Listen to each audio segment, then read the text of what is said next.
Hello, I'm Stephen Mason and I just been to see Wonder Woman and this is Random Rant Review. Now I did one of these a few weeks ago when I went to see Alien and I was very honest about the movie, what I thought. Now I've heard a lot since then that a lot of people do not like that movie. But I've also heard that a lot of people think it's one of the best films ever made. Yes, seriously, I've had a conversation with somebody where like, yeah, it's the best movie out of the lot, and I'm like, wasn't that good. Anyways, I went to see Guardians of the Galaxy the week after. I really enjoyed that, and then Ali went to see Baywatch, and I just got back from Wonder Woman and I thought, well, I enjoyed doing the Random Rant reviews, and to be honest with you, I'm just out being honest. So this isn't a troll. No trolls allowed in the comments below, but if you want to share your opinion on what you thought of the film, yeah, go for it. I'll give you an honest review of it. Now, Wonder Woman is getting a limited edition steelbook from HMV that I can pre-order right now. That's my cheap plug and Easter egg, which there wasn't in the film much anyway. And I'm just going to talk freely about this, so if I spoiler for you, I do apologise. See the movie before watching this, really, to be honest with you. So anyway, straight off the belt, Wonder Woman's whip is pretty glowy in the film, isn't it? It's pretty glowy. Now, to be honest with you, I am not up to date with the history of Wonder Woman. Wonder Woman's been around long before I was even born. I've heard some people say Wonder Woman should have 3 boobies. I'm like, what? And apparently that's something to do with the Amazonians. We're not knowing the backstory going into this. I was like, alright, cool. Now, I have seen Batman vs Superman, and obviously Wonder Woman makes her first appearance in that, so I'm going to popped out of nowhere. I kind of like the idea that Wonder Woman sort of lives on Skull Island, along with King Kong almost, you know, hidden. Hidden like it is in the remake in the 70s with Jeff Bridges, where the island is surrounded in smoke and mirrors because of Kong's breath. Zeus puts a force field around it so he couldn't be hidden. So yeah, I'm not too much up on Wonder Woman, to be honest with you. And I had no idea who the bad guy was, so it's like Greek mythology going on there, which I've learned a lot from the Clash of the Titans and stuff like that. Didn't learn any of that in school, to be honest with you. I enjoyed the movie, but I don't think at all it's a kids movie. There was a kid a couple of seats away and he was almost asleep. He was like... The movie's well grounded. It really gives you an introduction to the Wonder Woman character. Not knowing it, not knowing any of the history, that justified it to me perfectly. It's DC's take on the whole Captain America going for the whole war kind of element, which they did really well, but again it was really grounded. Again, it's not for kids sort of thing. Wonder Woman herself is absolutely beautiful, gal. Oh wow. Wow. Wow, wow, wow, wow, wow. But Chris Pine's in the movie, and Chris Pine's coming off like Star Trek, right? And it's weird now, it's like, oh, who's going to be in the next Marvel film, and who's going to be in the next DC film? I mean, Sylvester Stallone was playing almost the character from Expendables in the new Guardians of the Galaxy. Kurt Russell was in it. Jeff Goldblum's going to be in the new Thor. Robert Redford was in Captain America. You know, it just keeps going on and on and on. It's like, right, okay, Chris Pine is going to be in Wonder Woman. Makes box office sense for the summer. There isn't a new Star Trek anytime soon, is there? But I'm sorry, you kind of knew he was going to bite the dust. And to be honest with you, I wasn't expecting Wonder Woman to get it on quite quickly. That's one reason to hope for an extended cut, boobies. Sorry, I am a man. Anyways, the only casting I did not like was David Thewlis. I've never been a big fan of him. I loves Dr. Monroe. Just recently seen him in Mr. Nice Guy. That was alright, but I didn't think he was a threat as a bad guy. The guy who was in 30 Days a Night as the vampire, he was quite good as the German sidekick kind of character. And the Miss Poison or Dr. Poison, she was quite eerie as a character as well. I totally didn't recognise Robin Wright in the movie as well.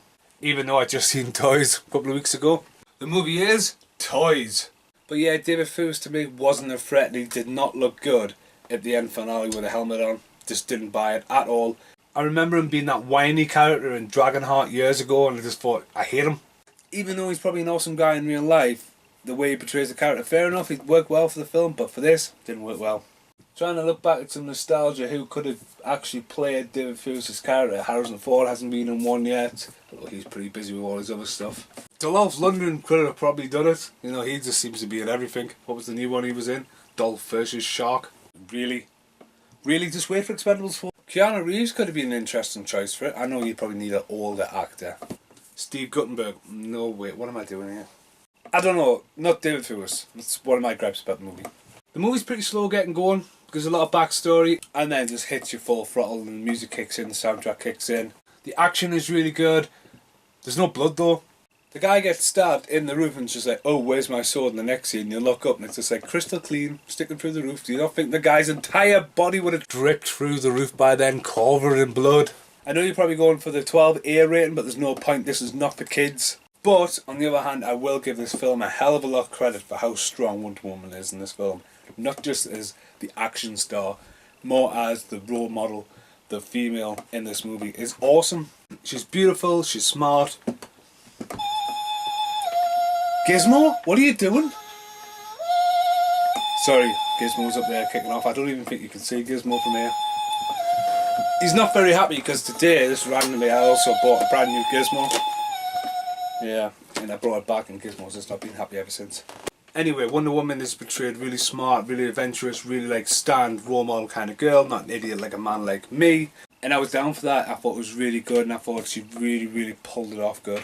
This is far better than Batman vs Superman and far better than Suicide Squad. I thought, you know what, as like a backstory, this was really good. And maybe this is the kind of story they should have took, you know, just a little bit more time.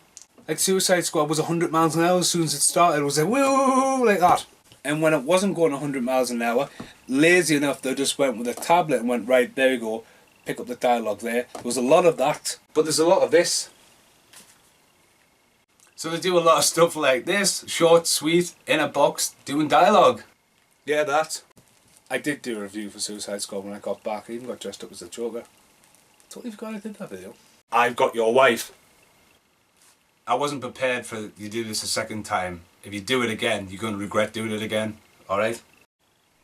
You know, that kind of thing going on. The amount of times you use this. Anyway, I did enjoy this a lot more. And I like it how sort of Bruce Wayne sort of kicks off this whole backstory.